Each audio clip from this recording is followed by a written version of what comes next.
전 세계적으로 쓰레기 문제 때문에 몸살을 앓고 있습니다. 세계은행 보고서에 따르면 2030년에는 전 세계 폐기물이 무려 26만 톤이나 나올 거라고 하는데요. 또 최근에는 코로나 때문에 일회용품 사용량이 늘면서 그 증가세가 더 가팔라지고 있습니다. 문제는 우리가 열심히 분리수거를 해도 재활용할 수 없는 게 많다는 건데요. 결국 묻거나 태워야 하는데 이 과정에서 환경이 심각하게 오염된다고 합니다. 그런데 이런 쓰레기 문제에 해법을 제시한 사람이 있습니다. 바로 오늘의 주인공, 임종문 박사인데요. 친환경적인 기술로 쓰레기 문제를 해결하고 있는 임종문 박사. 그의 이야기 지금 시작합니다. 전라북도 군산시에는 다양한 산업이 모여있는 단지가 있습니다. 이 중 한 공간에 임종문 박사를 만나러 갔습니다.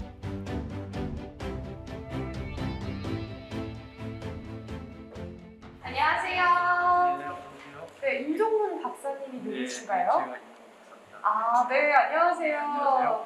네, 연구실인 것 같은데 이곳은 어떤 걸 연구하는 곳인가요? 이것은 가스피케이션의 기본적인 원료와 가스 발생 여부를 측정하고 발생된 가스를 어떤 방법으로 처리해낼 것인가에 대한 이런 것들을 연구하는 것입니다.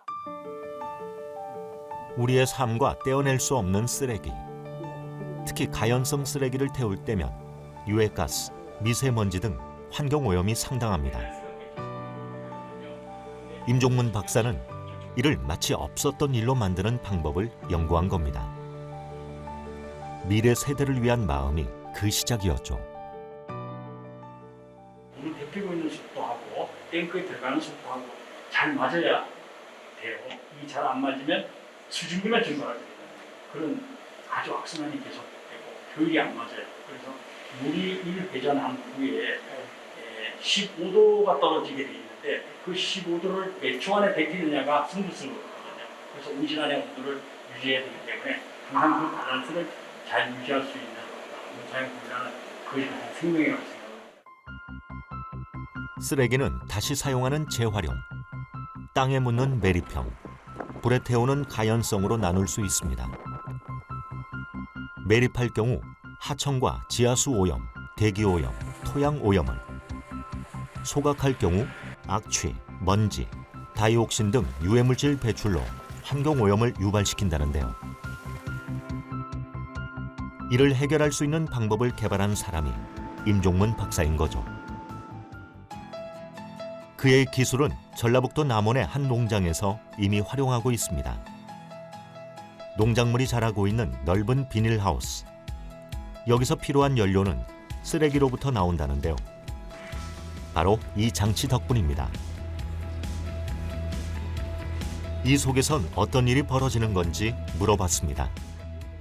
이 사용 원리는 폐기물을 가지고 고용화 연료를 만들어서 그 고용화 연료가 저 기계에 투입되면 액화와 기화를 순간적으로 이루게 해요. 그래서 액화, 그러면 폐 비닐 이런 것들이 녹아서 액화가 되죠. 그런데 액화 상태에 있으면 불이 붙지는 않아요. 그래서 액화와 기화를 순간적으로 이루게 해서 0.3초 안에 기화가 돼서 그 기화된 가스에다 불을 붙이는 방법입니다. 태우고자 하는 물질에 무한 산소가 공급되고 있어요. 그러니까 대기 속에서 태운다라는 거죠. 근데 이것은 산소가 없는 곳에, 산소가 아주 적은 곳에서 간접 가열 방법을 통해서 가스를 발생시키는 방법입니다. 그래서 그냥 순수하게 연소를 시키는 방법하고 가스화의 방법은 완전한 차이가 있죠. 연소의 방법은 최고 온도가 올라가 봐야 800도에서 600도입니다. 근데 가스화는 1400도에서 2000도까지 높은 온도의 리딩을 가져오게 돼 있어요. 소각 중 유해물질이 나오는 이유로는 저온으로 태워 불완전 연소를 한다는 데 원인이 있습니다. 하지만 임종문 박사의 개발품은 초고온을 사용해 완전 연소, 가스화를 시킵니다. 게다가 소각 후에 수소 에너지로 전환할 수 있습니다.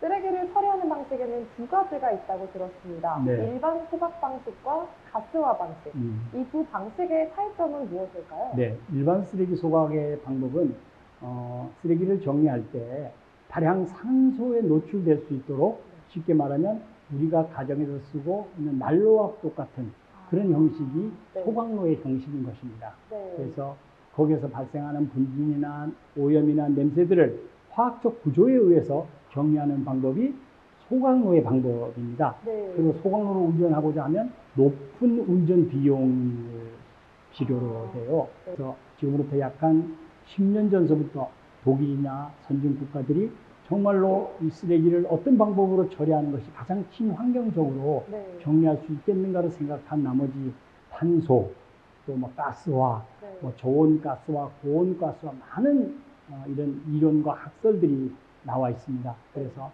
소각의 방법은 아까 말씀드린 것처럼 산소의 다량 방출되어져서 우리가 그냥 들에다 불을 피우는 것과 똑같은 원리가 소각의 방법이고요. 네. 가스화의 방법은 산소가 적은 속에서 탄화를 하거나 오염이 아주 현저하게 적게 정리하는 방법이 가스화의 방법입니다. 네. 앞으로 더 널리 활용될 예정이라는데요. 박사도 없고 연구원도 없다. 그러니까 빨리 이 가스화를 해야 된다. 아, 그쵸, 중요하죠. 네. 중요하잖아요. 환경부 기준이 공해 방지 효과는 물론 에너지 절감, 처리 비용과 건설비를 아껴주는 효과도 있습니다. 가스화 소각 장치라고 하는 것은 실질은 소각이라는 단어를 쓰시면 안 돼요. 이것은 그냥 가스화 이렇게 하는 겁니다. 이 틀린 것은 소각은 처리를 하고 나머지는 재화 이런 것들이 어마어마한 폐기물로 남아 있어요. 근데 가스화를 하게 되면 그런 것들이 전부 다 수소가스나 H2O나 메탄올이나 뭐 프로판 이런 것들로 순수하게 자원으로 바뀌어지는 거죠. 그래서 가스화 하게 되면 돈을 버는 장치고요. 소각은 돈을 쓰는 장치다. 이렇게 간단하게 설명드리면 될 것 같습니다. 네. 박사님께서는 초고온 열 분해 방식을 개발해 내셨잖아요. 네. 그 계기가 궁금합니다. 저는 원래가 이 쓰레기를 정리하는, 그 쓰레기를 하는 이런 과학자는 아니에요. 네. 저는 비철금속이라고 얼마 전에 아시겠지 모르겠는 태양광 솔라를 만들고 있는 기본 비철금속을 생산하는 그런 금속학 박사입니다. 저는 우리 인간에게 정말 작은 에너지 비용을 통해서 높은 열원을 얻을 수 있는 매체를 저는 개인적으로 많은 연구를 했어요. 메탈실리콘을 기본 바인드로 한 매체, 그러니까 마이크로웨이브 집에서 쓰고 계시는 전자레인지를 말씀드리고 네네. 있습니다. 예. 초고온 발열체를 받아서 반응하게 되면 약 한 30초에 2400도의 고온을 낼 수 있는 매체를 제가 개발을 했어요. 이 뒤에 있는 이런 네. 물질들이죠. 직접 개발을 하신 네, 이건 거죠? 제가 직접. 그래서 네. 이 에너지를 이용해서 쓰레기를 완전히 분해하고 완전 연소해내는 네. 그런 방법에 도달하게 된 것이죠. 스스로도 자랑스러운 초고속 열분해 가스화 기술을 개발한 임종문 박사. 부지런히 어디론가 향합니다. 지금 어디 가고 계신 거예요? 그 가스피케이션 하는 여러 가지 장비를 연구실에 세팅이 되어 있어요. 거기에 사람들이랑 시연회 준비하고 연구 발표회를 하러 가고 있어요. 아니, 어떤 시연인데요? 어떤 시연이냐면 생활 폐기물 가스화 장치를 가스화를 하는 기계 장치 시연회입니다. 에너지 자원뿐만 아니라 우리 생활도 바꾸게 될 것이라는 임종문 박사의 기술. 오늘은 폐기물 고열 열분해를 통해 여기, 가스에서 수소를 분리해내는 방법인데 건물이 다 지어져 있습니다. 지금 수소를 발생하는 장치 비용에 비해 10분의 1, 크게는 100분의 1도 들지 않는 비용이라고 합니다. 그래서 아마 부산시가 제일 먼저 쓰레기 매립장을 정리하는 무슨 회의 하셨나요? 지금은 해외 쪽 영업이 저희한테 의뢰가 들어온 데가 있고요. 제가 또 직접 방문했던 나라도 있습니다. 그래서 그거에 대해서 직원들한테 이야기하고 각각 분담해서 준비할 수 있도록 그렇게 오늘 그런 회의를 주로 했습니다. 예. 지금도 해외랑 이렇게 네. 거래를 하고 계십니까? 예, 그렇습니다. 2개월 전에 몰도바 정부를 공식 초청으로 방문을 했고요. 임종문 박사는 동유럽 국가인 몰도바 정부에 초청되기도 했습니다. 투자청 관계자들과 미팅을 진행했고 국무총리를 만나는 자리까지 있었습니다. 몰도바와 어떤 사업을 추진할 계획이신가요? 몰도바 정부로부터 초청을 받아서 방문해서 몰도바 총리 관저에서 마지막으로 정리를 한 것이 몰도바에서 생산되고 있는 모든 쓰레기를 가지고 발전소를 짓고 그까지 지금 몰도바하고는 협약이 되어 있는 상황입니다. 네. 다른 해외들 네, 네. 그래, 예, 라오스 정부하고도 지금 긴밀하게 협조가 되어 있고요.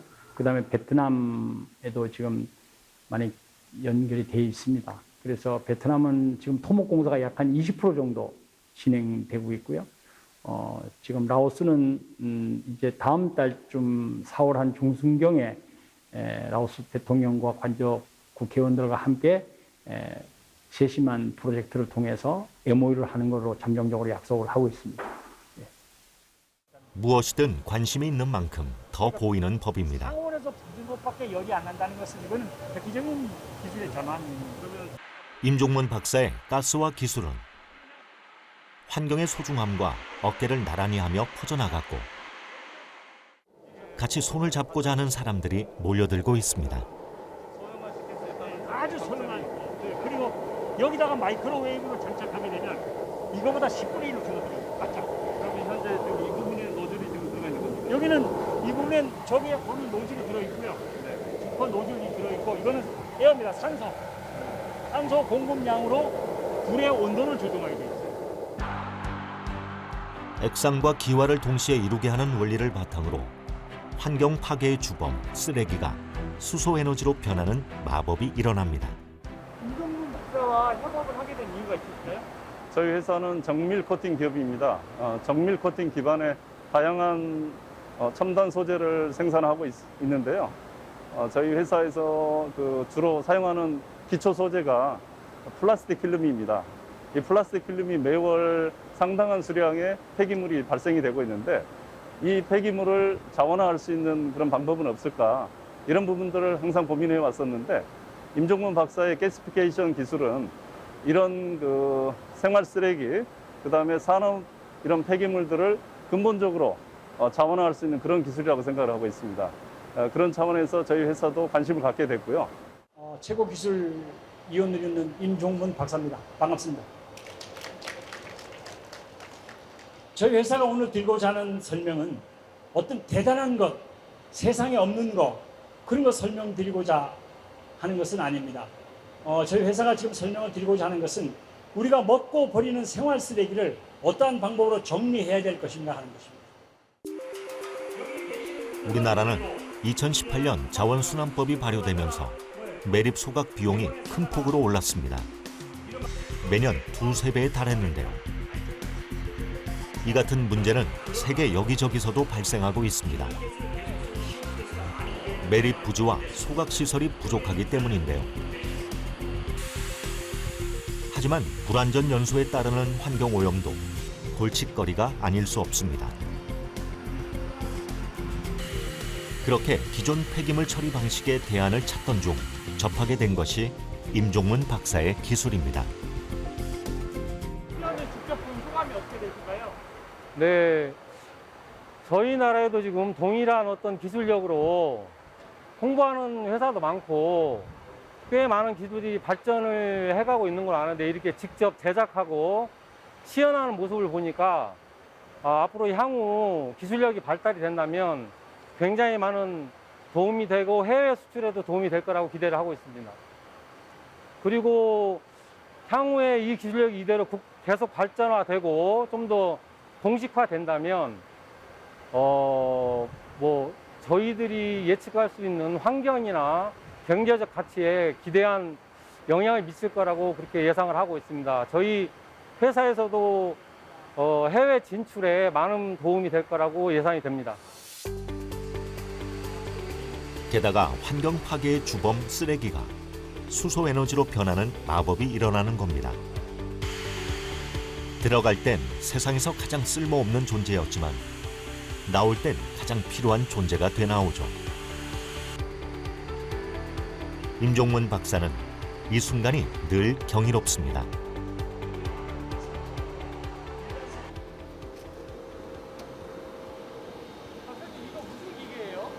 이 기계는 우리가 먹고 버리는 일반 폐기물, 저준위, 그리고 발열량이 아주 약한 그런 폐기물들을 가스화하는 장치입니다. 네, 네, 물론입니다. 이것도 어떠한 보화물이든 들어가면 완전 연소하고 가스화가 완전히 이루어지는 건데요. 여기는 지금 이종 장치고요. 가스화 발생 장치는 여기가 되겠죠. 예, 예. 과정이 어떻게 되는 거예요? 이 과정은 우리가 쓰고 버리는 폐기물을 통해서 먼저 이 이송 라인을 통해서 저 가스피케이션으로 접근을 하는데요. 이 이송 라인을 통해서 이 폐기물 아래 가지고 있는 마지막 수분, 약간 15%를 조종하기 이상, 15% 이상의 수분들을 여기서 조종을 해요. 말린다 이 말이죠. 어느 정도 말린 후에 이 기계 장치로 들어가게 돼 있어요. 그래서 이 기계 장치에 공급이 돼서 가스화가 되는 거죠. 예, 그래서 이것은 어떤 소규모 공장, 또 작은 단위의 하우스, 또 일장 시골에 있는 촌락, 어떤 5, 6가구가 모여 사는 곳, 이런 데서 적합하게 사용할 수 있는 그런 기계 장치가 되겠습니다. 예. 전 세계가 주목하고 있는 친환경 에너지, 수소를 생산하고 활용하는 데 있어 눈부신 성과를 이뤄가고 있죠. 임종문 박사, 그의 결실이 곧 대한민국 수소 경제를 주도한다고 볼 수 있겠습니다. 이 자리까지 걸어오시기까지 많은 일이 있으셨을 것 같은데 네. 가장 힘드셨을 때는 언젠가요? 가장 힘들었으면 제가 말 속에 강원도 촌 사람이잖아요. 강원도 사투리를 그래요? 하잖아요. 네. 강원도 촌놈이 뭘 알겠냐는 거죠. 그보다 더한 대단한 공부를 한 학자, 과학자도 많은데 네. 네가 뭐를 해 강원도 촌놈이라는 것이죠. 눈으로 보고도 제가 심지어 어떤 기계를 만들어 놓으면요. 네. 에어를 공급하는 호스를 보고 이거 가스가 들어가는 거 잘라보자라고 하는 사람도 있었어요. 실제로요? 그런 모욕적인 그런 언어도 듣고 내가 그래도 이름 있는 어떤 무기물 박사고 유기물 박사인데 네. 나도 이런 걸 개발을 못하는데 당신 같은 사람이 무엇이 이것을 하는 이런 아주 참 인간 이하의 방법으로 거짓말을 하고 있는 거 아니냐. 네. 너 사기치고 있는 거 아니냐. 네. 어떻게 쓰레기가 냄새도 없고 분질도 없고 냄새가 없게 정리가 되느냐. 너는 거짓말을 하고 있는 거야 당신은. 보여줘도 안 믿는 거. 네. 이럴 때 가장 서글프고 어찌 이 나라가 일이 되었는가 하고 하는 음. 사람과 사람을 믿지 못하는 풍토 이런 데서 가장 서글펐고요. 그때가 가장 어려웠습니다. 많은 이들이 불신의 눈초리를 보냈지만 임종문 박사는 포기하지 않았습니다. 점점 더 늘어나는 쓰레기에 매립 부지와 소각시설은 부족하고 그나마 진행하더라도 불완전 연소에 따르는 환경오염이 안타까웠기 때문입니다. 임종문 박사는 각고의 노력 끝에 지금의 결실을 맺을 수 있었습니다. 박사님이 가장 보람을 느끼셨을 때는 언제인가요? 예.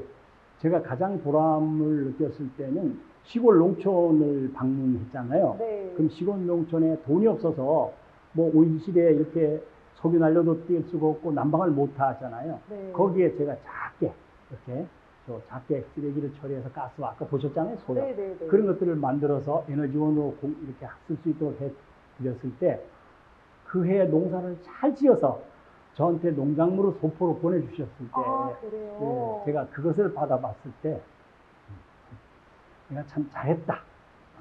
하고 있는 일을 참 잘하는 일을 내가 하고 있구나라고 하는 그 보람이 가장 컸었습니다. 네, 가장 보람차고 뿌듯하셨을 것 같습니다. 그렇습니다. 기술의 진가를 알아보는 사람은 점점 더 늘어나고 있습니다. 100톤 하면 한 20m 채 안 납니다. 제가. 검토를 해서 우리가 임종문 박사의 개발품을 해외로 수출하기 위한 작업에 속도를 내는 중입니다. 약 한 4조 5천억 정도. PAPP나 비닐들이 물속에서 3년이 지나면 3년 돈이 있으면 시간당 3,000kW 판매가 발전을 하죠. 네, 여기에 왜 오셨나요? 예. 제가 베트남에 현재 생활 폐기물 및 산업 폐기물을 처리시킬 수 있는 대한민국의 소각 시스템, 그걸 요청을 받았습니다. 그래서 오늘 마침 시연에 한다길래 오늘 방문하게 됐습니다. 왜 이 기술을 베트남과 잘 맞다고 생각하십니까? 예. 세계가 똑같습니다. 이 환경 문제하고 이 문제는 비단 우리나라뿐만이 아니라 베트남을 비롯한 동남아 어느 국가 선진국도 마찬가지입니다. 이제는 매립 문화에서 이제 소각 문화로 지금 변화가 일어나고 있기 때문에 앞으로 이 소각 시스템은 상당히 중요한 아마 그 산업의 그 역군으로서 큰 역할을 하리라고 생각이 됩니다. 안녕하세요, 박사님. 예, 어서 오세요. 예, 앉으십시오. 예, 앉으십시오. 박사님, 안녕하세요. 예, 예, 지금 천안시 시민하고 천안시하고 어떤 대립 관계가 이루어지고 있나요? 이번엔 천안의 한 자연보호협회에서 임종문 박사를 향해 문을 두드렸습니다. 다시 보다가 교통사고를 해도 되는 거고 뭐 어느 어디 있을 수 있어요. 주민하고의 불협화음도 없어질 것이고요. 예. 매립장 자체에 매립물도 없을 것이고요. 이 순환 매립장의 원리가 뭐냐면 그날 생산되는 쓰레기는 그날 분해한다는 뜻입니다. 여기에 왜 오시게 되셨나요?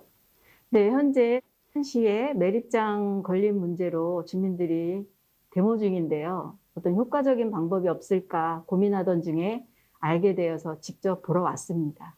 이 기술이 왜 환경보호와 잘 맞는다고 생각하시나요? 현재 가장 큰 문제가 쓰레기 매립으로 인한 자연 파괴라고 생각하는데요. 임종문 박사님의 가스화 기술을 적용한다면 환경 보호에 도움이 될 것이라고 생각합니다. 늘 연구를 쉬지 않는다는 임종문 대표. 그의 열심과 부지런함은 나 자신을 넘어 우리 모두를 위함, 인간을 넘어 환경과 지구를 위함입니다. 사무실 한켠을 빼곡히 채우고 있는 개발품들이 바로 그 증거인데요.